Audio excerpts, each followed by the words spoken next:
A system with total solubility both in the liquid and in the solid is not so common in normally used materials.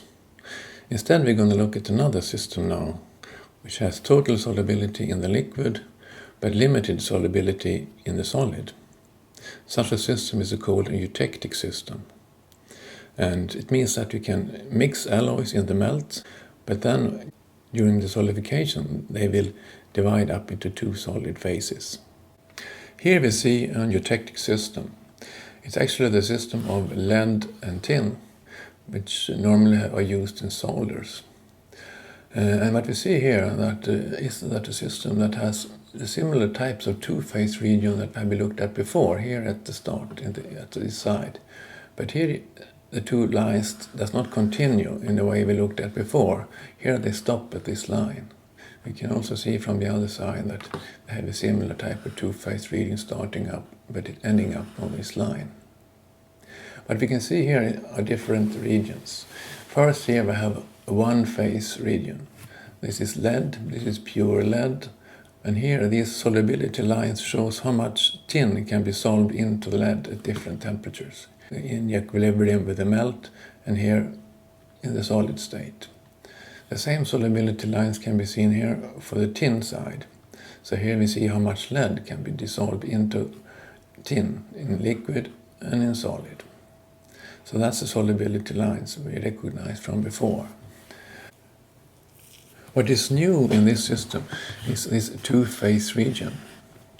Here the two phases, alpha, that is lead and tin, beta phase, they are existing together.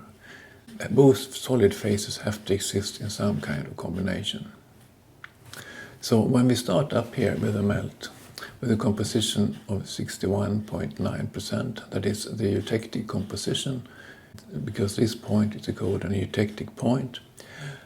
We go down here in temperature, and when we reach this point, we just pass this line, and this line is the eutectic temperature, or eutectic line, and just below this line we are into this two-phase region.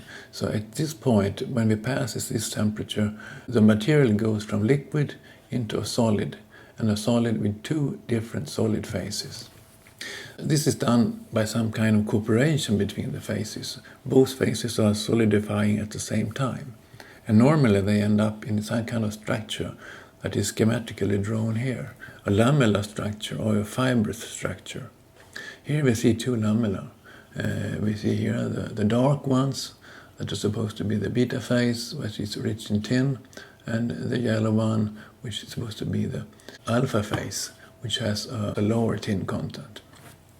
We can actually read in the phase diagram the contents of these two phases. They can be seen here just below the eutectic line. So it's 18.3% tin in the alpha phase and 97.8% tin in the beta phase. This is the real microstructure of this lead-tin eutectic alloy.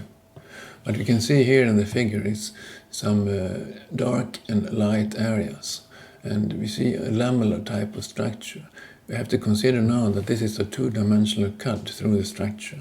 And if I have plates or lamella, they normally are going to be cut in the plane in such a way that we see them as lines. What we see here is that the dark lines here are the lead-rich phase, the alpha phase, and the white areas are the tin-rich phase, the beta phase. And this structure has been growing with these phases parallel to each other. This is typical of what eutectic structure does. When you start to solidify from the melt, they are growing edgewise with the edge of the lamella into the melt. That makes it easier for diffusion of the elements between the two lamella. And that's typical for eutectic structure.